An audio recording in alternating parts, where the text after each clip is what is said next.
ইদানিং অসুস্থতা যেন আমাদের পেছন ছাড়ছেই না। একজনের পর একজন অসুস্থ হয়েই পড়ছি।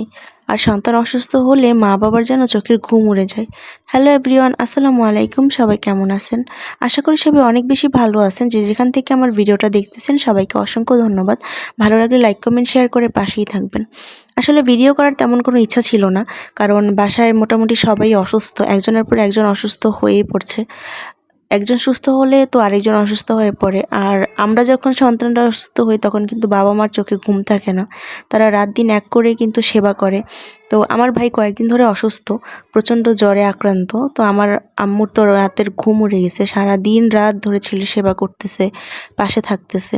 তো কী আর করার, ঘরের গৃহিণীদের তো রান্নাবান্নাও করতে হয়, কারণ রান্নাবান্না না করলে তো আসলে চলে না সংসার।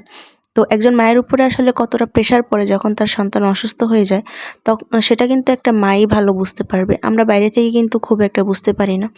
তো যাই হোক, এখানে আমার আম্মু দুপুরবেলা রান্নাবান্না করতেছিল। তো তেমন কিছু আসলে রান্না করার মতো ইচ্ছা ছিল না, কারণ আমার ভাই প্রচণ্ড অসুস্থ। সারা রাত ওকে নিয়ে বসে থাকতে হয়েছে। ওর প্রচণ্ড জ্বর আসছে, আর শরীরও অনেক খারাপ। তো আম্মু এখানে হালকা পাতলা কিছু রান্নাবান্না করতেছে, যতটুকু না করলেই না। তো এখানে আজকে রুই মাছ ভুনা করে নিবে। জাস্ট সিম্পল পেঁয়াজ আর কাঁচামরিচ দিয়ে রুই মাছটা ভুনা করবে। তো এখানে ভালো মতো মশলাটা কষানো হয়ে গেলে দেন একটু পানি দিয়ে মশলাটা কষিয়ে নিল। কষিয়ে এখন ভেজে রাখা মাছগুলো দিয়ে দিবে। মাছটা হালকা একটু ভেজে নেওয়া হয়েছিল, ভেজেই এখন ভুনা করবে। আসলে খুব একটা রান্নাবান্না করার মুড নাই, কারণ ঘরের যদি একজন দুইজন সদস্য অসুস্থ থাকে সেক্ষেত্রে কিন্তু কারোরই মন মেজাজ ভালো থাকে না। যাই হোক, তবুও তো নিত্য প্রয়োজনীয় কাজ তো আমাদের করতেই হবে, কিছু করার নেই।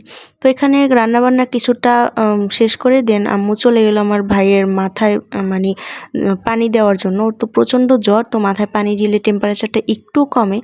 তো এখানে পানি দেওয়া হয়ে গেলে দেন হচ্ছে আম্মু ওর জন্য মালটা কেটে নিবে। মালটার রস খাওয়াইতে বলছে ওকে ডাক্তাররা, কারণ জ্বর আসলে আসলে মালটার রসটা খুব ভালো উপকার।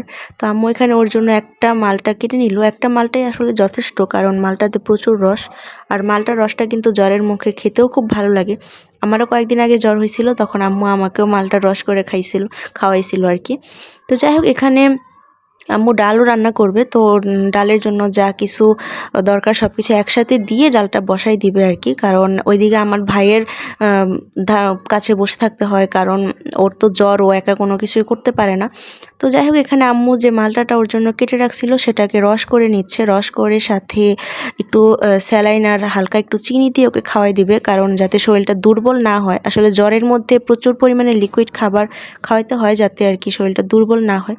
তো যাই হোক, আম্মু এখানে মালটার রসটা করে নিচ্ছিল।